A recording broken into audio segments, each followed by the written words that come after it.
നമസ്കാരം, chess battles മലയാളത്തിലേക്ക് സ്വാഗതം. ഇന്നത്തെ വീഡിയോയിൽ ജർമ്മൻ ഗ്രാൻഡ് മാസ്റ്റർ വിൻസെന്റ് കെയ്മറും ഓസ്ട്രിയൻ ഇന്റർനാഷണൽ മാസ്റ്റർ ലൂക്കാസ് ലെയ്സും തമ്മിൽ നടന്ന വളരെ രസകരമായിട്ടുള്ളൊരു അറ്റാക്കിംഗ് ഗെയിമാണ് കാണിക്കാൻ പോകുന്നത്. ഇത് ചെസ് 960 എന്ന ചെസ് വേരിയന്റ് ആണ്. ഈ ഗെയിമിൽ ലൂക്കാസ് വൈറ്റ് സൈഡും കെയ്മർ ബ്ലാക്ക് സൈഡുമാണ് കളിക്കുന്നത്. വൈറ്റ് C4 മുതൽ ഗെയിം സ്റ്റാർട്ട് ചെയ്യുന്നു. ബ്ലാക്ക് C5 മൂവ് ചെയ്യുന്നു. വൈറ്റ് E3 മൂവ് ചെയ്യുന്നു. ബ്ലാക്ക് നൈറ്റിനെ C6 ഡെവലപ്പ് ചെയ്യുന്നു. ഇവിടെ വൈറ്റ് B3 മൂവ് കൊണ്ട് C4 പോണിട്ട് സപ്പോർട്ട് കൊടുക്കുന്നതോടൊപ്പം ക്വീൻ്റെ ഡയഗണലും ഓപ്പൺ ചെയ്യുന്നു. ബ്ലാക്ക് E6 മൂവ് ചെയ്യുന്നു. ഇവിടെ വൈറ്റിൻ്റെ പോൺ എക്സ്ചേഞ്ച് ഓഫറാണ്. D4 മൂവ് കൊണ്ട് C5 പോണിനെ അറ്റാക്ക് ചെയ്യുന്നു. ബ്ലാക്ക് പോൺ വെച്ച് പോണിട്ടുന്നു. വൈറ്റ് പോൺ വെച്ച് തിരിച്ചോട്ടുന്നു. അടുത്തതായി ബ്ലാക്ക് D5 മൂവ് കൊണ്ട് വൈറ്റിൻ്റെ പോണിനെ അറ്റാക്ക് ചെയ്യുന്നു. വൈറ്റും പോൺ വെച്ച് പോണിട്ടുന്നു. ബ്ലാക്ക് പോൺ വെച്ച് തിരിച്ചോട്ടുന്നു. ഇതോടെ സെൻറ്ററിൽ രണ്ടുപേർക്കും ഓരോ ഐസൊലേറ്റഡ് പോൺ ക്രിയേറ്റ് ആയിട്ടുണ്ട്. വൈറ്റ് ബ്ലാക്കിൻ്റെ പോണിനെ ടാർഗറ്റ് ചെയ്യാണ്. ബിഷപ്പിനെ F3 ഡെവലപ്പ് ചെയ്തുകൊണ്ട് D5 പോണിനെ അറ്റാക്ക് ചെയ്യുന്നു. ബ്ലാക്ക് നൈറ്റിനെ E7 ഡെവലപ്പ് ചെയ്തുകൊണ്ട് ആ പോണിനെ സപ്പോർട്ട് ചെയ്യുന്നു. വൈറ്റ് ആ പോണിനെതിരെ ഒരറ്റാക്ക് കൂടെ കൊണ്ടുവരാൻ ശ്രമിക്കുകയാണ്. അതിനായിട്ട് ആദ്യം നൈറ്റിനെ D3 ഡെവലപ്പ് ചെയ്യുന്നു. ഇനി F4 മൂവ് ചെയ്തുകൊണ്ട് D5 ഒരറ്റാക്ക് കൂടെ കൊണ്ടുവരാനായിരിക്കും വൈറ്റ് ഇവിടെ പ്ലാൻ ചെയ്യുന്നത്. എന്നാൽ ബ്ലാക്ക് ഇപ്പോൾ ആ അറ്റാക്ക് ഡിഫെൻഡ് ചെയ്യാനായിട്ടൊന്നും ചെയ്യുന്നില്ല. ബിഷപ്പിനെ B6 ഡെവലപ്പ് ചെയ്തുകൊണ്ട് E5 ഒരറ്റാക്ക് കൂടെ കൊടുക്കുന്നു. വൈറ്റ് ബിഷപ്പിനെ C3 ഡെവലപ്പ് ചെയ്തുകൊണ്ട് ആ പോണിന് ഒരു സപ്പോർട്ട് കൊടുക്കുന്നു. ബ്ലാക്കും ക്വീനെ D8 കൊണ്ടുവന്ന് D5 പോണിനെ സപ്പോർട്ട് ചെയ്യുന്നു. ഇവിടെ ഇപ്പോൾ വൈറ്റിൻ്റെ D4 പോണിനെതിരെ 2 പീസ് ഒപ്പിച്ച അറ്റാക്കും ആ പോണിന് 2 പീസുകളുടെ സപ്പോർട്ടും ഉണ്ട്. അവിടേക്ക് ഇനി ഒരു അറ്റാക്ക് കൂടെ വരാൻ സാധ്യതയുണ്ട്.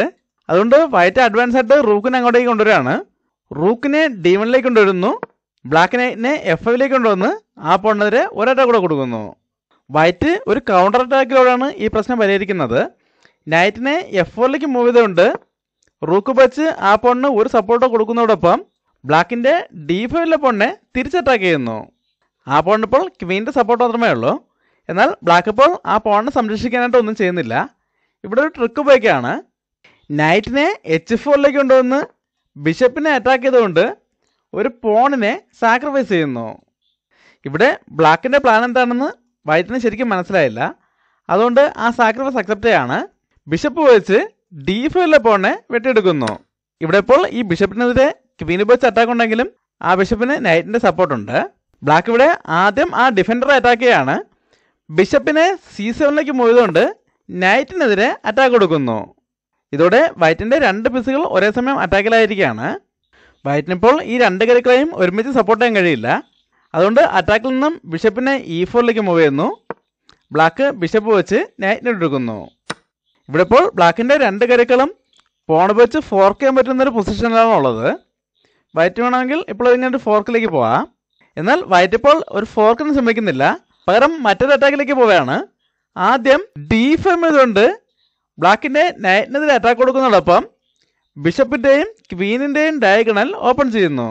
ബ്ലാക്ക് ഇവിടെ ഇതിലേതെങ്കിലും ഒരു പീസിനെ അറ്റാക്കിൽ നിന്ന് മാറ്റാൻ ശ്രമിക്കുകയാണെങ്കിൽ ബിഷപ്പ് വെച്ച് പോൺ എടുത്തുകൊണ്ട് ഈ 2 റൂക്കളെയും ഫോർക്ക് ചെയ്യുന്നതാണ് വൈറ്റിൻ്റെ ഉദ്ദേശം. എന്നാൽ ബ്ലാക്ക് ഇപ്പോൾ ഈ കരുക്കളെ ഇവിടെ നിന്ന് മാറ്റാനോ അല്ലെങ്കിൽ പോൺ വെച്ച് ഈ ബിഷപ്പിൻ്റെ ഡയഗണൽ ക്ലോസ് ചെയ്യാനോ ശ്രമിക്കുന്നില്ല. പകരം F5 കൊണ്ട് വൈറ്റിൻ്റെ ബിഷപ്പിനെതിരെ അറ്റാക്ക് കൊടുക്കുന്നു. വൈറ്റ് ഇവിടെ പ്ലാൻ ചെയ്തതുപോലെ ബിഷപ്പ് വെച്ച് G7 പോൺ എടുക്കുകയാണെങ്കിൽ ബ്ലാക്കിന് ഈ ബിഷപ്പിനെ എടുക്കാം. വൈറ്റ് ഇപ്പോൾ ബിഷപ്പ് വെച്ച് റൂക്കിനെ എടുക്കുകയാണെങ്കിൽ നൈറ്റിനെ E5 കൊണ്ടുവന്ന് ഈ ബിഷപ്പിൻ്റെയും ക്വീനിൻ്റെയും ഡയഗണൽ ക്ലോസ് ചെയ്യാൻ കഴിയും. ഇവിടെ ഇപ്പോൾ ബിഷപ്പ് വെച്ച് നൈറ്റിനെ എടുക്കുകയാണെങ്കിൽ ബിഷപ്പ് വെച്ച് തിരിച്ചുവിടേണ്ട ആവശ്യമില്ല. ക്വീനിനെ G5 കൊണ്ടുവന്ന് ഇങ്ങനൊരു ചെക്ക്മെറ്റിന് ശ്രമിക്കാം. ഇതേ പൊസിഷൻ നമ്മുടെ ഗെയിമിലും വരുന്നതുകൊണ്ട് ഈ വേരിയേഷൻ പിന്നീട് നോക്കാം. അല്ലാതെ ഇവിടെ വൈറ്റ് പോൺ വെച്ച് ബിഷപ്പിനെ എടുക്കുമ്പോൾ ബിഷപ്പ് വെച്ച് H8 റൂക്കിനെ എടുക്കുന്നതിന് പകരം F8 റൂക്കിനെ എടുക്കുന്നെങ്കിലും നൈറ്റോ ബിഷപ്പോ ഉപയോഗിച്ച് ഈ ക്വീൻ്റെ ഡയഗണൽ ക്ലോസ് ചെയ്യാം. അതിനുശേഷം നേരത്തെ കണ്ടുപോലെ തന്നെ ക്വീനെ കൂടെ ഈ G5 കൊണ്ടുവന്ന് ഇങ്ങനെ ഒരു അറ്റാക്ക് കൊടുക്കാൻ കഴിയും. നമുക്കിനി ഗെയിമിലേക്ക് വരാം. ഇങ്ങനൊരു പ്രശ്നമുള്ളതുകൊണ്ട് വൈറ്റ് ഇപ്പോൾ ബിഷപ്പ് വെച്ച് ഈ G7 പോൺ എടുക്കുന്നില്ല. പകരം ബിഷപ്പിനെ അറ്റാക്കിൽ നിന്ന് മാറ്റാണ്. ബിഷപ്പിനെ D3 മൂവ് ചെയ്യുന്നു. ഇതോടെ വൈറ്റിൻ്റെ ബിഷപ്പ് അറ്റാക്കിൽ നിന്ന് മാറിയിട്ടുമുണ്ട്. അതുപോലെ ഈ D5 പോണിനുണ്ടായിരുന്ന പിൻ ഒഴിവായിട്ടുമുണ്ട്. അതുകൊണ്ട് തന്നെ വൈറ്റിന് വേണമെങ്കിൽ പോൺ വെച്ച് ഈ നൈറ്റിനെ എടുക്കാൻ കഴിയും. ബ്ലാക്ക് ആ നൈറ്റിനെ അറ്റാക്കിൽ നിന്ന് മാറ്റാണ്. നൈറ്റിനെ E5 മൂവ് ചെയ്യുന്നു. ഇവിടെ ഇപ്പോൾ ഈ E5 നൈറ്റിന് ഈ ബിഷപ്പിൻ്റെ സപ്പോർട്ട് മാത്രമേ ഉള്ളൂ. എന്നാൽ ആ നൈറ്റിനെതിരെ വൈറ്റിന് 2 പീസുകൾ വെച്ച് അറ്റാക്ക് ഉണ്ട്. എന്നിരുന്നാലും വൈറ്റിനിപ്പോൾ ബിഷപ്പ് വെച്ച് ആ നൈറ്റിനോട് എടുക്കാൻ കഴിയില്ല. ഈ വീഡിയോ ഒന്ന് പോസ്റ്റ് ചെയ്ത ശേഷം വൈറ്റ് ഇപ്പോൾ ബിഷപ്പ് വെച്ച് നൈറ്റിനോട് എടുക്കുകയാണെങ്കിൽ എന്താണ് പ്രശ്നമെന്ന് കണ്ടുപിടിക്കാൻ ശ്രമിക്കുക. വൈറ്റ് ഇപ്പോൾ ബിഷപ്പ് വെച്ച് നൈറ്റിനോട് എടുക്കുകയാണെങ്കിൽ ബ്ലാക്കിന് ഇപ്പോൾ തന്നെ തിരിച്ചു വിട്ടേണ്ട ആവശ്യമില്ല. പകരം നേരത്തെ കണ്ട പോലെ ക്വീനിനെ G5 കൊണ്ടുവന്ന് ഇങ്ങനൊരു ചെക്ക്മേറ്റിന് ശ്രമിക്കാം. ഈ അറ്റാക്ക് ഡിഫെൻഡ് ചെയ്യാനായിട്ട് ബ്ലാക്ക് ഇപ്പോൾ G3 മൂവ് ചെയ്യുകയാണെങ്കിൽ വൈറ്റിന് ബിഷപ്പ് വെച്ച് ബിഷപ്പിനോട് എടുത്തുകൊണ്ട് ക്വീനെതിരെ അറ്റാക്ക് കൊടുക്കാം. ഇപ്പോൾ ആ ബിഷപ്പിന് വേറെ സപ്പോർട്ടൊന്നുമില്ല. അതുകൊണ്ട് ക്വീന് വെച്ച് ബിഷപ്പിനോട് എടുക്കുകയാണെങ്കിൽ നൈറ്റ് വെച്ച് ഇങ്ങനൊരു ഫോർക്കും ചെക്ക് കൊടുത്തുകൊണ്ട് ആ ക്വീനെ നേടിയെടുക്കാൻ കഴിയും. അങ്ങനൊരു പ്രശ്നമുള്ളതുകൊണ്ട് വൈറ്റ് ഇപ്പോഴും ബിഷപ്പ് വെച്ച് നൈറ്റിനോട് എടുക്കുന്നില്ല. പകരം G3 കൊണ്ട് ബ്ലാക്കിൻ്റെ ബിഷപ്പിനെയും നൈറ്റിനെയും ഫോർക്ക് ചെയ്യുന്നു. ഇവിടെ ഇപ്പോൾ ബ്ലാക്കിന് പലതരത്തിലുള്ള അറ്റാക്കിംഗ് സാധ്യതകളുണ്ട്. ഒന്നുകിൽ ഈ നൈറ്റ് വെച്ച് ചെക്ക് കൊടുത്തുകൊണ്ട് മുന്നോട്ട് പോകാം, അല്ലെങ്കിൽ E5 നൈറ്റ് വെച്ച് ബിഷപ്പിനോട് എടുത്തുകൊണ്ട് മുന്നോട്ട് പോകാം. എന്നാൽ ബ്ലാക്ക് ഇപ്പോൾ ഇത് രണ്ടും ചെയ്യുന്നില്ല. പകരം ക്വീനെ G5 കൊണ്ടുവന്ന് G3 പോണിനെ പിൻ ചെയ്യുന്നു. പോൺ പിന്നിങ്ങിലായതോടെ ഇപ്പോൾ പോൺ വെച്ച് നൈറ്റിനെ ബിഷപ്പിനെ വെട്ടാൻ പറ്റില്ല. ഇനി ഈ നൈറ്റ് വെച്ച് ഇങ്ങനെ ഒരു ചെക്ക് വരാനും സാധ്യതയുണ്ട്. അതുകൊണ്ട് വൈറ്റ് ഇപ്പോൾ ഈ F3 സ്കോർ കൺട്രോൾ ചെയ്യാൻ ശ്രമിക്കുകയാണ്. അതിനായിട്ട് ബിഷപ്പിനെ E2 കൊണ്ടുവരുന്നു. എന്നാൽ ബ്ലാക്ക് ആ അറ്റാക്കിലേക്ക് തന്നെ പോവുകയാണ്. ആദ്യം E5 നൈറ്റ് വെച്ച് ചെക്ക് കൊടുക്കുന്നു. വൈറ്റ് ഇപ്പോൾ ബിഷപ്പ് വെച്ച് വെട്ടുകയാണെങ്കിൽ ആ ബിഷപ്പിനെ ഇട്ടെടുത്തുകൊണ്ട് തന്നെ അടുത്ത നൈറ്റ് വെച്ച് ചെക്ക് കൊടുക്കാൻ കഴിയും. അതുകൊണ്ട് വൈറ്റ് ഇപ്പോൾ ബിഷപ്പ് വെച്ച് നൈറ്റിനെ വെട്ടുന്നില്ല. പകരം കിങ്ങിനെ F1 മൂവ് ചെയ്തുകൊണ്ട് G4 പോണിനെ പിന്നിങ്ങിൽ നിന്നും ഒഴിവാക്കുന്നു. ഇവിടെ ബ്ലാക്ക് അടുത്തൊരു പീസിനെ കൂടെ അറ്റാക്കിലേക്ക് കൊണ്ടുവരികയാണ്. ബിഷപ്പിനെ H5 കൊണ്ടുവരുന്നു. ഇതോടെ ബിഷപ്പിനും ഈ ഡയഗണലിലേക്ക് കൺട്രോൾ കിട്ടിയിട്ടുണ്ട്. ഇനി ക്വീനെ കൂടെ G4 കൊണ്ടുവന്ന ശേഷം നൈറ്റ് വെച്ച് ചെക്ക് കൊടുക്കാനും ക്വീനെ വെച്ച് ബിഷപ്പിനെ എടുത്തുകൊണ്ട് ഇങ്ങനെ ഒരു അറ്റാക്ക് കൊടുക്കാനാണ് ബ്ലാക്ക് ഇവിടെ പ്ലാൻ ചെയ്യുന്നത്. അതുകൊണ്ട് വൈറ്റ് ഇവിടെ ആ ബിഷപ്പിന് അഡ്വാൻസ് ആയിട്ട് ഒരു സപ്പോർട്ട് കൊടുക്കുകയാണ്. ക്വീനെ B2 ഡെവലപ്പ് ചെയ്തുകൊണ്ട് ബിഷപ്പിനെ സപ്പോർട്ട് ചെയ്യുന്നു. ബ്ലാക്ക് റൂക്കിനെ E8 മൂവ് ചെയ്തുകൊണ്ട് ആ ബിഷപ്പിനെതിരെ ഒരറ്റാക്ക് കൂടെ കൊണ്ടുവരുന്നു. ഇനി ബ്ലാക്ക് ഈ നൈറ്റിനെ മാറ്റിക്കൊണ്ട് ചെക്ക് കൊടുക്കുന്നതോടെ വൈറ്റിൻ്റെ ബിഷപ്പിനെതിരെ 2 പീസുകൾ വെച്ച് അറ്റാക്ക് വരും. അത് മനസ്സിലാക്കിക്കൊണ്ട് വൈറ്റ് അഡ്വാൻസ് ആയിട്ട് ബിഷപ്പിനോട് മാറ്റാണ്. ബിഷപ്പിനെ B5 മൂവ് ചെയ്തുകൊണ്ട് റൂക്കിനെതിരെ അറ്റാക്ക് കൊടുക്കുന്നു. ഇവിടെ ബ്ലാക്കിൻ്റെ ഭാഗത്തു നിന്നും വളരെ മികച്ചൊരു മൂവരാണ്. ഇപ്പോൾ ആ റൂക്കിനെ അറ്റാക്കിൽ നിന്ന് മാറ്റുന്നില്ല. പകരം ക്വീനിനെ G4 കൊണ്ടുവരുന്നു. ഈ മൂവിന് പിന്നിലെ ഉദ്ദേശം വളരെ സിമ്പിളാണ്. അതായത് ഇനി അടുത്ത മൂവിൽ ക്വീനിനെ H3 കൊണ്ടൊന്ന് ചെക്ക് കൊടുത്തുകൊണ്ട് ചെക്ക്മേറ്റ് ചെയ്യുകയാണ് ബ്ലാക്കിൻ്റെ ഉദ്ദേശം. ഈ സ്കോറിലേക്ക് കൂടി റൂക്കിന് കൺട്രോൾ ഉള്ളതുകൊണ്ട് കിങ്ങിന് അങ്ങോട്ടേക്ക് പോകാൻ പറ്റില്ല. ഈ 2 സ്കോറിലേക്കും നൈറ്റിനും കൺട്രോൾ ഉണ്ട്. അതോടെ ചെക്ക്മേറ്റ് ആവും. ഇവിടെ ഇപ്പോൾ ക്വീൻ H3 വരും തടയുന്നതിനായിട്ട് പോൺ വെച്ച് ക്വീനെ അറ്റാക്ക് ചെയ്തുകൊണ്ട് ആ സ്ക്വയർ കൺട്രോൾ ചെയ്യാൻ ശ്രമിക്കുകയാണെങ്കിൽ അടുത്ത 4 മൂവിൽ ബ്ലാക്കിന് വിജയിക്കാൻ കഴിയും. ആ മൂവുകൾ ഏതൊക്കെയാണെന്ന് കണ്ടുപിടിക്കാൻ താല്പര്യമുള്ളവർ വീഡിയോ പോസ്റ്റ് ചെയ്ത ശേഷം കണ്ടുപിടിക്കാൻ ശ്രമിക്കുക. ഇവിടെ ഇപ്പോൾ ഈ ക്വീനെ അറ്റാക്കിൽ നിന്ന് മാറ്റേണ്ട ആവശ്യമില്ല. ആദ്യം നൈറ്റിനെ H2 കൊണ്ടൊന്ന് ചെക്ക് കൊടുത്തുകൊണ്ട് ആ നൈറ്റിനെ സാക്രിഫൈസ് ചെയ്യാം. വൈറ്റ് ഇപ്പോൾ ആ സാക്രിഫൈസ് അക്സെപ്റ്റ് ചെയ്യുകയാണെങ്കിൽ ക്വീന് വെച്ച് റൂക്കിനോട്ട് ചെക്ക് കൊടുക്കാം. ഇവിടെ ഇപ്പോൾ ഒരു ഓപ്ഷനേ ഉള്ളൂ, ബിഷപ്പ് വെച്ച് ബ്ലോക്ക് ചെയ്യേണ്ടി വരും. ഈ സമയത്ത് ക്വീന് വെച്ച് ബിഷപ്പിനോട്ട് ചെക്ക് വരുമ്പോൾ ചെക്ക്മേറ്റ് ആവും. ഇവിടെ ഇപ്പോൾ ഈ സാക്രിഫൈസ് അക്സെപ്റ്റ് ചെയ്യാതെ കിങ്ങിനെ G1 മൂവ് ചെയ്യുന്നതെങ്കിൽ ഇപ്പോൾ ക്വീന് വെച്ച് റൂക്കിനോട്ട് ആവശ്യമില്ല. ക്വീന് വെച്ച് H3 പോണിനോട്ട് എടുത്താൽ മതി. ഇനി ഈ നൈറ്റിൻ്റെ സഹായത്തോടെ അടുത്ത ഒരു മൂവിൽ ചെക്ക്മേറ്റാണ് ലക്ഷ്യം. ഇപ്പോൾ ഈ G2 സ്കോർ കൺട്രോൾ ചെയ്യുന്നതിനായിട്ട് ബിഷപ്പിനെ F1 കൊണ്ടുവന്ന് ക്വീനെതിരെ അറ്റാക്ക് കൊടുക്കുകയാണെങ്കിൽ നൈറ്റിനെ F3 മൂവ് ചെയ്തുകൊണ്ട് ചെക്ക് കൊടുത്തുകൊണ്ട് ചെക്ക്മേറ്റ് ചെയ്യാൻ കഴിയും.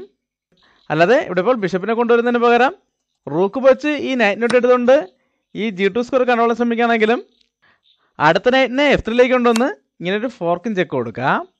ഇവിടെ ഇപ്പോൾ വേറെ അങ്ങോട്ടേക്കും പോകാൻ പറ്റില്ല, H1 തന്നെ മാറേണ്ടി വരും. ആ സമയത്ത് ക്വീൻ വെച്ച് റൂക്കിനോട്ട് ചെക്ക് വരുമ്പോൾ ചെക്ക്മേറ്റ് ആവും. ഇങ്ങനെ ഇവിടെ പലതരത്തിലുള്ള ചെക്ക്മേറ്റ് സാധ്യതകളുണ്ട്. നമുക്കിനി ഗെയിമിലേക്ക് വരാം. ഇവിടെ ഇപ്പോൾ ബ്ലാക്കിൻ്റെ പ്രധാന ഉദ്ദേശം ക്വീനെ H3 കൊണ്ടുവന്ന് ചെക്ക് കൊടുക്കുകയും ചെക്ക്മേറ്റ് ചെയ്യുകയാണ്. ഈ റൂക്ക് ഇവിടെ ഉള്ളത് കാരണം ഇപ്പോൾ കിങ്ങിന് വേറെ അങ്ങോട്ടേക്ക് മാറാൻ കഴിയില്ല. അതുകൊണ്ട് വൈറ്റ് ആദ്യം ആ റൂക്കിനെടുത്ത് ഒഴിവാക്കുകയാണ്. ബിഷപ്പ് വെച്ച് റൂക്കിനിട്ട് എടുത്തുകൊണ്ട് ബ്ലാക്കിൻ്റെ ബിഷപ്പിനെതിരെ അറ്റാക്ക് കൊടുക്കുന്നു. ഇനി ബ്ലാക്കിൻ്റെ ഭാഗത്തു നിന്നും തുടർച്ചയായിട്ടുള്ള ബ്രില്യൻ്റ് മൂവാണ് വരുന്നത്. ഈ വീഡിയോ ഒന്ന് പോസ് ചെയ്ത ശേഷം ബ്ലാക്ക് എങ്ങനെയാകും അറ്റാക്ക് കണ്ടിന്യൂ ചെയ്യുന്നതെന്ന് കണ്ടുപിടിക്കാൻ ശ്രമിക്കുക. അടുത്ത 6 മൂവിൽ ചെക്ക്മേറ്റ് ആണ്. എല്ലാവരും നല്ലോണം സമയമെടുത്ത് ആ 6 മൂവുകളും കണ്ടുപിടിക്കാൻ ശ്രമിക്കുക. ബ്ലാക്ക് ഇവിടെ ഒരു സാക്രിഫൈസിലൂടെയാണ് അറ്റാക്ക് ആരംഭിക്കുന്നത്. ആദ്യം നൈറ്റിനെ D2ലേക്ക് കൊണ്ടുവന്ന് ചെക്ക് കൊടുത്തുകൊണ്ട് നൈറ്റിനെ സാക്രിഫൈസ് ചെയ്യുന്നു. ഇപ്പോൾ ആ നൈറ്റിനെതിരെ 4 പീസുകൾ വെച്ച് അറ്റാക്കുണ്ട്. വൈറ്റിനിപ്പോൾ ഇതിൽ ഏത് പീസ് ഉപയോഗിച്ചാണെങ്കിലും ആ സാക്രിഫൈസ് അക്സെപ്റ്റ് ചെയ്യാം. ഇപ്പോൾ അത് അക്സെപ്റ്റ് ചെയ്യാതെ കിങ്ങിന് മൂവ് ഒരു സ്ക്വയറേ ഉള്ളൂ, G1ലേക്ക് മാറേണ്ടി വരും. അങ്ങനെ G1ലേക്ക് മാറുകയാണെങ്കിൽ ക്വീന് വെച്ച് റൂക്കിലോട്ട് ചെക്ക് വരികയും അപ്പോൾ തന്നെ ചെക്ക് മെറ്റ് ആകുകയും ചെയ്യും. അതുകൊണ്ട് വൈറ്റ് ഇവിടെ ആ റൂക്ക് ഉപയോഗിച്ച് തന്നെ സാക്രിഫൈസ് അക്സെപ്റ്റ് ചെയ്യാണ്. റൂക്ക് ഉപയോഗിച്ച് നൈറ്റിനോട്ട് എടുക്കുന്നു. ഇവിടെ ഇപ്പോൾ റൂക്ക് ഉപയോഗിച്ചിട്ടതിന് പകരം ക്വീൻ ഉപയോഗിച്ച് വെട്ടിയെടുത്താലും ഇനിയും ബ്ലാക്കിൻ്റെ മൂവുകൾ സെയിം തന്നെയാണ്. അടുത്തായിട്ട് ബ്ലാക്ക് ക്വീനെ H3ലേക്ക് കൊണ്ടുവന്ന് ചെക്ക് കൊടുക്കുന്നു. ഇവിടെ ഇപ്പോൾ 2 ഓപ്ഷനേ ഉള്ളൂ. ഒന്നുകിൽ E1ലേക്ക് മൂവ് ചെയ്യാം, അല്ലെങ്കിൽ G1ലേക്ക് മൂവ് ചെയ്യാം. ഇപ്പോൾ G1ലേക്ക് മൂവ് ചെയ്യുകയാണെങ്കിൽ ക്വീൻ G2ലേക്കും ചെക്ക് വരുമ്പോൾ അപ്പോൾ തന്നെ ചെക്ക് മേറ്റ് ആവും. അതുകൊണ്ട് വൈറ്റ് കിങ്ങിനെ E1ലേക്ക് മൂവ് ചെയ്യുന്നു. ഈ സമയത്ത് അടുത്ത ചെക്ക് വരെയാണ്. നൈറ്റിനെ G2ലേക്ക് കൊണ്ടുവന്ന് വീണ്ടും ചെക്ക് കൊടുക്കുന്നു. ഈ ഡയഗണൽ മുഴുവൻ ബിഷപ്പിൻ്റെ കൺട്രോൾ ആയതുകൊണ്ട് അങ്ങോട്ടേക്ക് പോകാൻ പറ്റില്ല. ഇവിടെയും ഒരു ഓപ്ഷനേ ഉള്ളൂ, കിങ്ങിന് F1ലേക്ക് തന്നെ തിരിച്ചു വരേണ്ടി വരുന്നു. ഈ സമയത്ത് ഒരു ഡബിൾ ചെക്ക് വരെയാണ്. നൈറ്റിനെ E3ലേക്ക് മൂവ് ചെയ്തുകൊണ്ട് വീണ്ടും ചെക്ക് കൊടുക്കുന്നു. ഇപ്പോൾ നൈറ്റ് പോയി ചെക്കും ക്വീൻ വെച്ച് ഡിസ്കവേർഡ് ചെക്കും ഉണ്ട്. ഇപ്പോഴും G1ലേക്ക് മൂവ് ചെയ്യാൻ പറ്റില്ല. അങ്ങനെയാണെങ്കിൽ അപ്പോൾ തന്നെ ചെക്ക് മേറ്റ് ആവും. അതുകൊണ്ട് വൈറ്റ് കിങ്ങിനെ E1ലേക്ക് തന്നെ തിരിച്ചു കൊണ്ടുവരുന്നു. ഇവിടെയാണ് ബ്ലാക്കിൻ്റെ ഭാഗത്തു നിന്നുള്ള ഏറ്റവും മികച്ച മൂവ് വരുന്നത്. നേരത്തെ കണ്ടുപിടിക്കാൻ കഴിയാത്തവർ വീഡിയോ പോസ് ചെയ്ത ശേഷം കണ്ടുപിടിക്കാൻ ശ്രമിക്കുക. ബ്ലാക്ക് ഇവിടെ ഒരു സാക്രിഫൈസ് കൂടെ ചെയ്യാണ്. ഇത്തവണ ക്വീനെ F1ലേക്ക് കൊണ്ടുവന്ന് ചെക്ക് കൊടുത്തുകൊണ്ട് ക്വീനെ സാക്രിഫൈസ് ചെയ്യുന്നു. ഇവിടെ ഇപ്പോൾ കിങ്ങിന് മുജാൻ വേറെ സ്ക്വയറുകളൊന്നുമില്ല. അതുകൊണ്ട് തന്നെ ആ സാക്രിഫൈസ് അക്സെപ്റ്റ് ചെയ്യേണ്ടി വരികയാണ്. റൂക്ക് ഉപയോഗിച്ച് ക്വീനായിട്ട് എടുക്കുന്നു. ഈ സമയത്ത് നൈറ്റിനെ G2ലേക്ക് കൊണ്ടുവന്ന് ചെക്ക് കൊടുത്തുകൊണ്ട് ബ്ലാക്ക് ഗെയിം വിജയിക്കുകയായിരുന്നു. ഇപ്പോഴും ഈ ഡയഗണലിലേക്ക് ബിഷപ്പിന് കൺട്രോൾ ഉള്ളതുകൊണ്ട് കിങ്ങിന് വേറെ അങ്ങോട്ടേക്ക് മാറാൻ കഴിയില്ല. കിങ് ചെക്കിലുമാണ്. അതോടെ ചെക്ക് മേറ്റായി. വളരെ നല്ലൊരു അറ്റാക്കിംഗ് ഗെയിമായിരുന്നു. ഈ ഗെയിം ഇഷ്ടമായെങ്കിൽ ലൈക്ക് ചെയ്യുക, കമൻറ്റ് ചെയ്യുക, സബ്സ്ക്രൈബ് ചെയ്യുക. അടുത്തൊരു വീഡിയോ ഉണ്ടെങ്കിൽ കാണാം. നന്ദി, നമസ്കാരം.